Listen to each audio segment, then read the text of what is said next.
उन्हाळ्यात झाडांना वाचवण्यासाठी खास हा उपाय तुम्हाला मी आज दाखवते. सुकलेले पानं कुंडीमध्ये ठेवा, त्याच्यानंतर थोडीशी माती टाका त्याच्यावर सुकलेल्या पानांवर, त्याच्यावर परत सुकलेलं पानं टाका. असं केल्यामुळे एक मोठी लेयर तयार होईल आणि आपले झाडाच्या मुळ्या आहे ना उन्हापासून वाचवेल. आता बघा याच्या पद्धतीने सर्व झाडामध्ये मी तेच काम करते. बघा इथं किचन वेस्टसुद्धा टाकलेलं होतं आधीचं. आणि अशा पद्धतीने तुम्ही घरगुती उपाय करूनसुद्धा तुमच्या झाडाला उन्हापासून वाचवू शकता. छान असं पाणी आता भरपूर द्यावं लागेल. ग्रीन नेट असेल तर तेही लावली तर आपले झाडं वाचतील.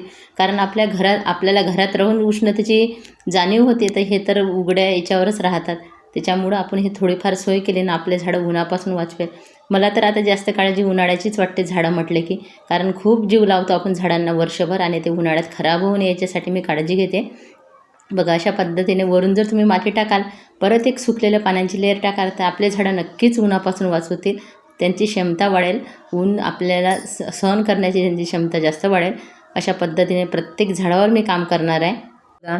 तुम्ही बघा मोठे झाडं जंगलात आपली सोय स्वतः करत असतात. ते म्हणजे कशी की आता बरोबर पूर्ण सुकलेल्या पानांचं सीझन असते, ते खाली पडतात जमिनीत आणि झाडांच्या मुळ्या वाचवण्यासाठी उन्हाळ्यात तयार राहतात. आणि बघा त्यांना कोणाची काळजी घ्यावं लागत नाही. ते स्वतः करत असतात. अन्न तयार करतात आणि सुकलेल्या पानांचं नंतर खतात रूपांतर होते. म्हणजे बघा निसर्ग किती छान गोष्टी केलेल्या आहे ना निसर्गाने. इथे बघा त्या पपईचे मुळेसुद्धा उघडे पडले होते आणि त्याच्यातसुद्धा सुकलेले पानं टाकते आणि वर माती टाकेल किंवा सुकलेले पानंच फक्त राहू देईन काही याच्यात. आणि तुम्ही पहिले माती टाकू शकता, जिथं मुळे उघडे पडले त्याच्यावर सुकलेले पानं टाकू शकता. अशा पद्धतीने आपले झाडं नक्कीच वाचतील. नेहमीच असा विचार येते जेव्हा मोठ्या झाडांना बघते ना मी, माझ्या मनात एकच विचार येते, निसर्ग आपली सोय स्वतःच करत असतो.